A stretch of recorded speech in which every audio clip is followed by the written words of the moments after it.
بسم اللہ الرحمن الرحیم۔ السلام علیکم ناظرین آج ہم بات کریں گے سندھ میں ایک ہونے والے ہولناک واقعے کے حوالے سے۔ سندھ کی ایک مظلوم بیٹی رباب جو کہ 2 سال سے دھکے کھا رہی ہے انصاف لینے کے لیے، لیکن آج تک اس کو انصاف نہیں مل سکا۔ رباب کا دادا، باپ اور چچا کو قتل کر دیا گیا تھا ان کے گھر کے سامنے۔ 17 جون 2018 کا یہ واقعہ ہے، اور اس میں جو قتل کرنے والے کوئی عام آدمی نہیں تھے، وہ سندھ سرکار کے ایم پی ایز تھے۔ 2 M P As Pakistan Peoples Party کے، سردار احمد چانڈیو اور اس کا بھائی نواب برہان۔ یہ 2 ایم پی ایز تھے جنہوں نے دن دہاڑے ان کے گھر کے سامنے آ کر ان 3 لوگوں کو قتل کیا اور ان کا پورا گھر اجاڑ دیا۔ رباب جو کہ 21 سالہ ایڈوکیٹ ہے، اس نے ابھی ریسنٹلی لاء کیا ہے، اور وہ اکیلی اپنے دادا، باپ اور چچا کا کیس لڑ رہی ہے، اور 2 سال سے وہ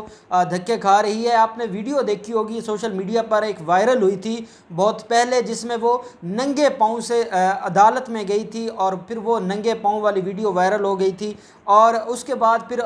جسٹس فار رباب کے ٹرینڈ بھی بنے تھے، ٹویٹر پہ بھی ہیش ٹیگ بھی بنا تھا، اور جو ہمارے سوشل میڈیا استعمال کرنے والے لوگ ہیں انہوں نے بہت حد تک مدد بھی کی، اس کی آواز کو اٹھایا بھی، لیکن اس کی آواز کو اٹھانے کا کیا فائدہ جب تک عدالتیں انصاف نہیں دیں گی،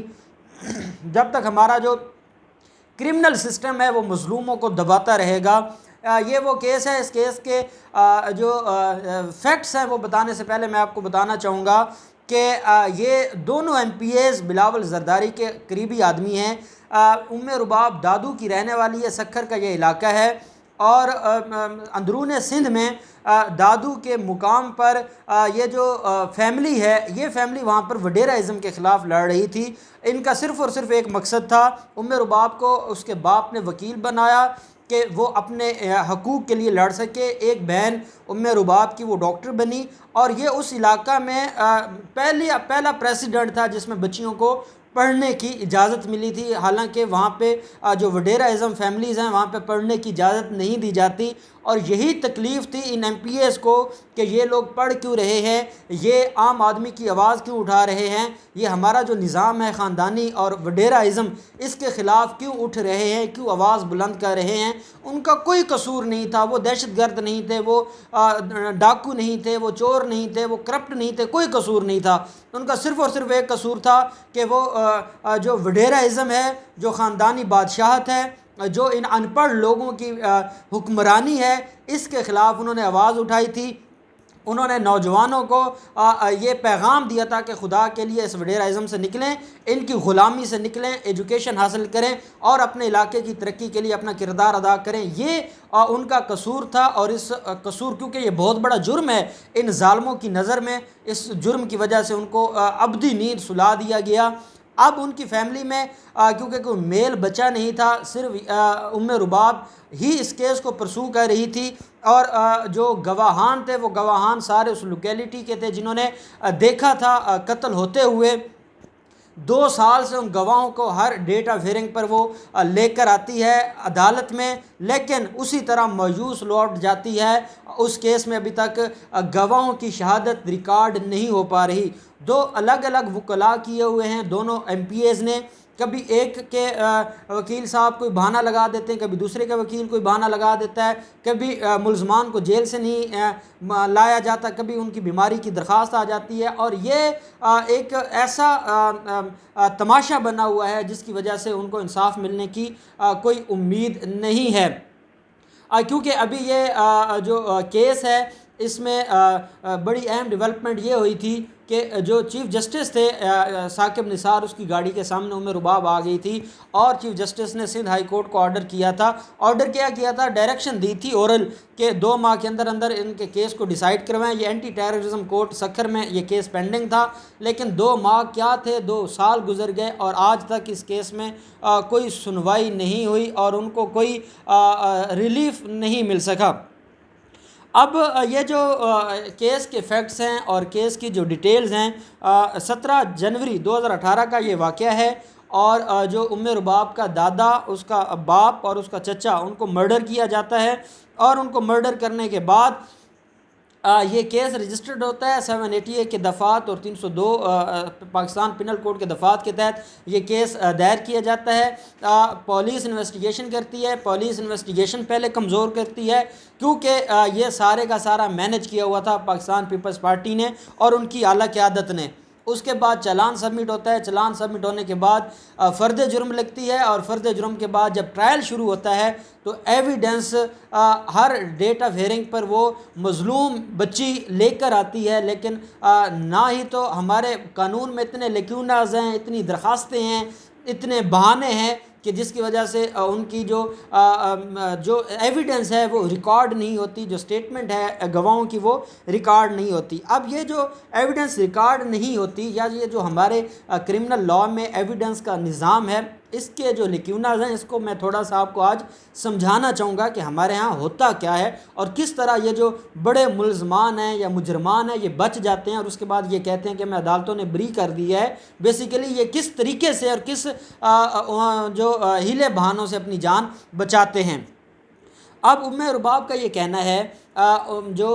وہ کیس لڑ رہی ہے اتنے عرصہ سے، وہ یہ کہتی ہے کہ میں ہر ڈیٹ آف ہیئرنگ پر اس امید سے آتی ہوں کہ آج انصاف ہوگا، آج جو میری فیملی ہے، جو میری فیملی کو مارا گیا ہے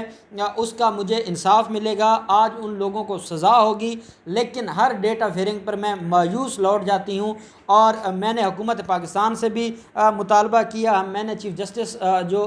سابقہ چیف جسٹس تھے یا سابقہ حکومتیں تھیں ان سے بھی ریکویسٹ کی، اس کے بعد میں نے سندھ ہائی کورٹ سے بھی گزارش کی، میں نے سندھ حکومت سے بھی گزارش کی، میں نے پاکستان پیپلز پارٹی کے لیڈرز کو بھی کہا کہ اگر آپ واقعی سچے ہیں اور آپ انصاف کی بات کرتے ہیں اور آپ عام آدمی کی بات کرتے ہیں تو جو مجھے ریلیف دینا ہے وہ ریلیف دیں تاکہ میں اس سارے کے سارے جو ظلم ہے اس کے خلاف لڑ سکوں۔ اب اس کے بعد کیا ہوتا ہے؟ اس کے بعد یہ ہوتا ہے کہ یہ کل بھی اس کے اوپر ڈیٹ آف ہیئرنگ تھی، جو ATC ہے وہ اس میں جب ڈیٹ آف ہیئرنگ سے باہر نکلی تو ان کا یہ کہنا تھا کہ جو قاضی اندر بیٹھے ہیں میں ان سے ریلیف لینے آئی ہوں اور میرا اور کوئی مطالبہ نہیں ہے، میں صرف اور صرف انصاف چاہتی ہوں۔ اور وہ کہتی ہیں کہ میرا تعلق دادو سے ہے اور میں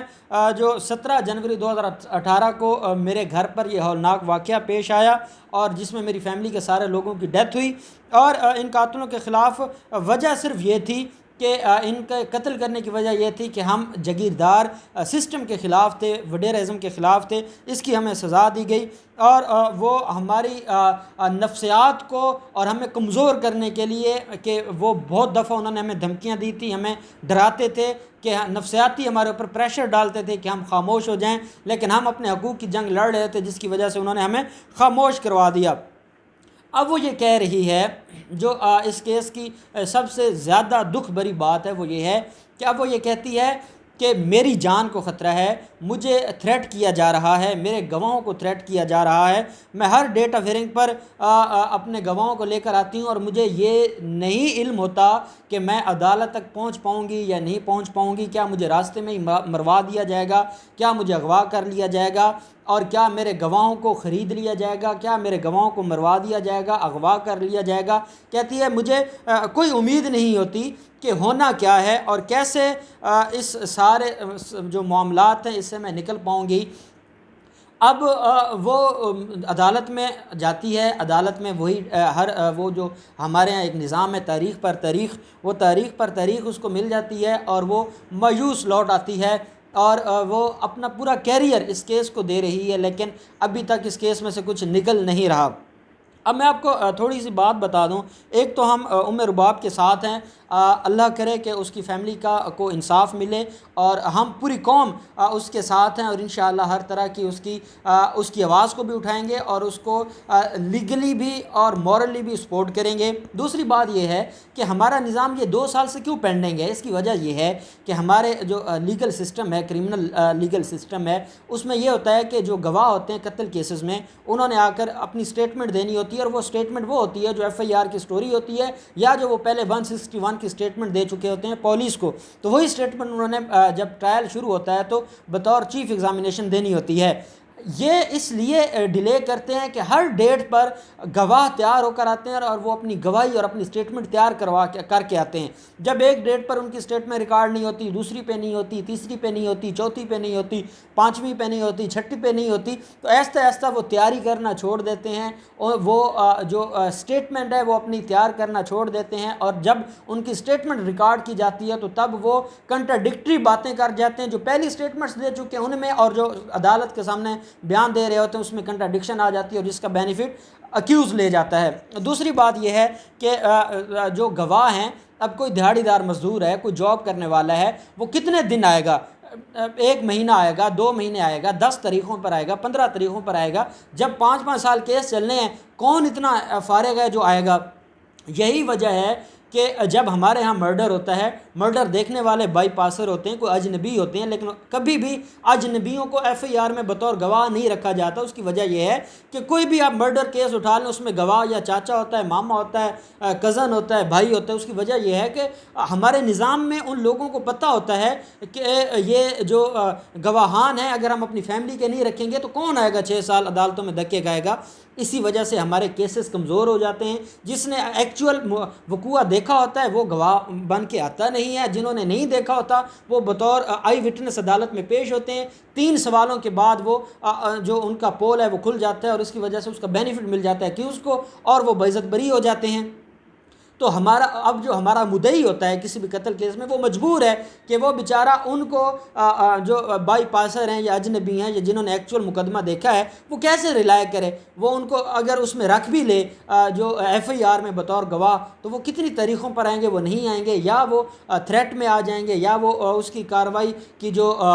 پروسیڈنگز ہے اس کو اٹینڈ نہیں کریں گے. اس لیے وہ مجبور ہوتا ہے کہ وہ جو اوریجنل آئی وٹنس ہوتے ہیں ان کو اس کیس میں نہیں رکھا جاتا، بلکہ وہ ادھر ادھر کے گواہ اپنی فیملی کے پکڑ کے رکھ دیتے ہیں جنہوں نے ایکچول وقوع نہیں دیکھا ہوتا. ایک کوئی سٹوری بناتا ہے، جب دوسرے سے کراس ایگزامینیشن ہوتی ہے وہ دوسرا جواب دے بیٹھتے ہیں، اور کنٹراڈکشن کی وجہ سے benefit of doubt is always going to accuse person. وہ بینیفٹ آف ڈاؤٹ کریٹ ہوتا ہے اور اس بینیفٹ ڈاؤٹ کا فائدہ ملتا ہے. عدالتیں مجبور ہو جاتی ہیں اس کو بری کرنے میں، اور پھر وہ باہر نکل کے کہتے ہیں، پریس کانفرنس کرتے ہیں کہ ہم نے کوئی جرم ہی نہیں کیا اور ہمیں عدالتوں نے باعزت بری کر دیا. یہ تماچا ہے ہمارے کرمنل سسٹم کے اوپر کہ کس طرح وہ مظلوم کو ذلیل کرتا ہے، اور ذلیل کرنے کے بعد وہ بیچارہ مایوس گھروں کو لوٹ جاتا ہے. اللہ کرے کہ عمر رباب کو بھی انصاف ملے اور ہمارے ملک میں ہر مظلوم کو انصاف ملے، اور ہماری جو پارلیمنٹ ہے اللہ اس کو اتنی توفیق دے کہ وہ ہمارے نظام کو دوبارہ سے امینڈمنٹس لائے، اور جس طرح پوری دنیا میں کرمنل سسٹم مضبوط ہو گئے ہیں ہمارا کرمنل سسٹم بھی مضبوط ہو اور کوئی بھی ظالم بچ کر نہ جائے.